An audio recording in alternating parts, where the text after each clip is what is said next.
ಮಜ್ಜಿ ಮಸಾಲ. ಎಂತ ಅಡಿಗೆಯ ರುಚಿಯಾಗೋ ರಹಸ್ಯವು 20 ರೂಪಾಯಿ. ನೇಪಾಳದಲ್ಲಿ ಭೀಕರ ಪ್ರವಾಹಕ್ಕೆ ಹಳ್ಳಿಗಳೇ ಕೊಚ್ಚಿಕೊಂಡು ಹೋಗ್ತಾ ಇದ್ದಾವೆ. ಪ್ರವಾಹದಿಂದ ಭಾರೀ ಪ್ರಮಾಣದಲ್ಲಿ ಆಸ್ತಿ ಪಾಸ್ತಿ ಹಾನಾಗಿದೆ. 1,000ಕ್ಕೂ ಹೆಚ್ಚು ಮಂದಿ ನಾಪತ್ತೆಯಾಗಿರುವಂತೆ ಶಂಕೆಗಳಿದ್ದಾವೆ. ಮತ್ತು ನಮ್ಮ ಭಾರತೀಯರು 133ಕ್ಕೂ ಹೆಚ್ಚು ಜನ ಅಲ್ಲಿ ಸಿಲುಕಾಕೊಂಡಿದ್ದಾರೆ. ನೋಡಿ, ಹಳ್ಳಿಗಳೇ ಸರ್ವನಾಶ ಆಗ್ತಾ ಇದ್ದಾವೆ. ಜಮೀನುಗಳು ಕಾಣಿಸ್ತಾ ಇಲ್ಲ, ರಸ್ತೆಗಳು ಇದ್ವಾ ಇಲ್ವಾ ಅನ್ನೋದು ಜನರಿಗೆ ಗೊಂದಲ ಆಗ್ತಾ ಇದೆ. 1,000ಕ್ಕೂ ಹೆಚ್ಚು ಜನ ನಾಪತ್ತೆಯಾಗಿದ್ದಾರೆ.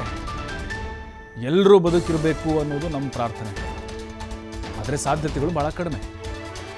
ಯಾಕಂದರೆ ಅಷ್ಟು ಭೀಕರತೆಯನ್ನು ತಂದಿಟ್ಟಿದೆ ಈ ರಣರೌದ್ರ ಪ್ರವಾಹ.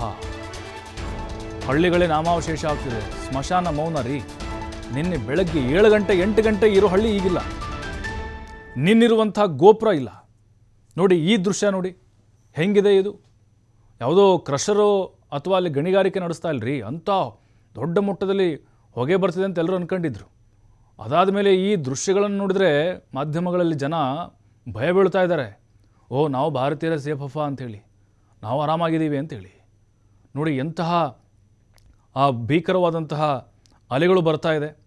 ಏನಾಗುತ್ತೆ, ನೀರ್ಗಲ್ಲು ಸ್ಫೋಟ ಆದಂಥ ಸಂದರ್ಭದಲ್ಲಿ ಅದಕ್ಕೆ ಮುಂದೆ ಏನು ಸಿಗುತ್ತೆ ಗೊತ್ತಾಗಲ್ಲ.